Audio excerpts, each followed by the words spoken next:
Hello everyone and welcome to this new session of programming with Python. So previously we saw what are Python function, how do we define a function, how do we call a function and the concept of number of argument. So during the concept of number of argument, we saw that the number of argument we give during the calling of any function should be same to the number of argument we gave during the function definition. So for example, if we define a function named toSum that takes a and b as an input and return their sum, then during the function calling, if we let's say pass 2 and 5, then it will work fine because the number of positional argument is same during calling as well as during definition. But if we let's say remove one of the positional argument and if we run this again, then Python will give us an error that one of the positional argument is missing. So how can we go around it?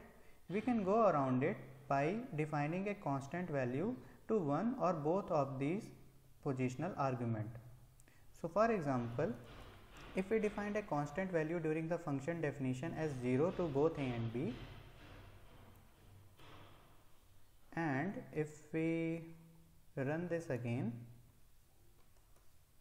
and call our function again, that is toSum, and even without any positional argument we will get a 0 as an output, because when we are not providing any positional argument, Python is interpreting its default value, that is a equals 0 and b equals 0.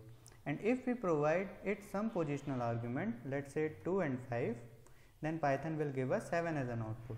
Now because 2 and 5 replaces the 0 value of a and b, so here we have provided a key and the corresponding value. Now there may be cases when we don't know the number of argument we are going to pass in our function during its definition. So for example, let's say we have to find sum of different sequence of number, let's say 1 2 3 4 5, let me comment this, and we don't know how many numbers are present in this sequence. So how can we find the sum of this number? We can use the arbitrary argument method to perform this method. So what is the arbitrary argument method? When we don't know how many parameters are going to be passed in function during its definition, then we use the asterisk sign before the single argument. Now this single argument becomes the variable in which tuple of past argument are stored during function calling. So for example, let's understand this. We have let's say we define a number and a function that is nsum, and it takes a positional argument n, or basically num. Now if I basically just perform a single operation of return num, and if I call my function that nsum equals 1 2 3 4 5, and if I run this, then as you can clearly see that Python is giving us a tuple in which the past arguments are stored. And what did we ask our function to return? We asked our function to return num, and we are getting 1 2 3 4 5 or a tuple as an output. So clearly all of our past arguments are stored in a tuple with a variable named num. So putting asterisk sign before any argument name convert it into a tuple in which all the future argument will be stored. Now we can perform different kinds of operation over this.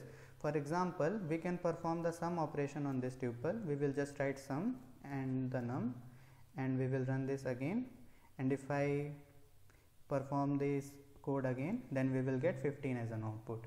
So now without describing the number of argument, we are going to get our output, and we don't have to describe the number of positional argument during its definition.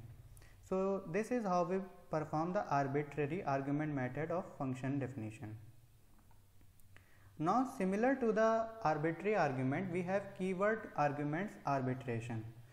In this we place two asterisk sign before our argument, and this two asterisk sign create a dictionary of the variable named before which we put the two asterisk sign, and from that dictionary we can perform the different kinds of operation. So for example, let's say we define a function named anddict, and there we gave a positional argument of quark.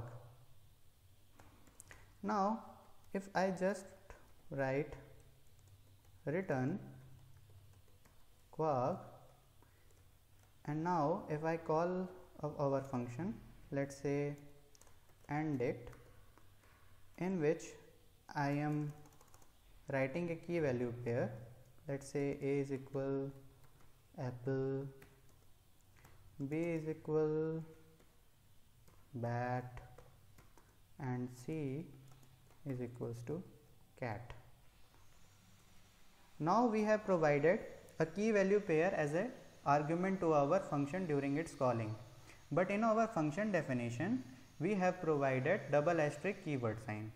Now if I run this, then I should get a variable quark, and we should see what is its output.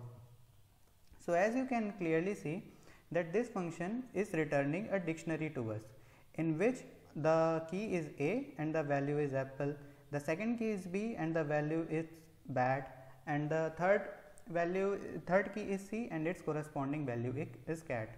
And now by this we can perform the different operation on this dictionary. So that's all for this session, and we will meet again in the next session. Thank you.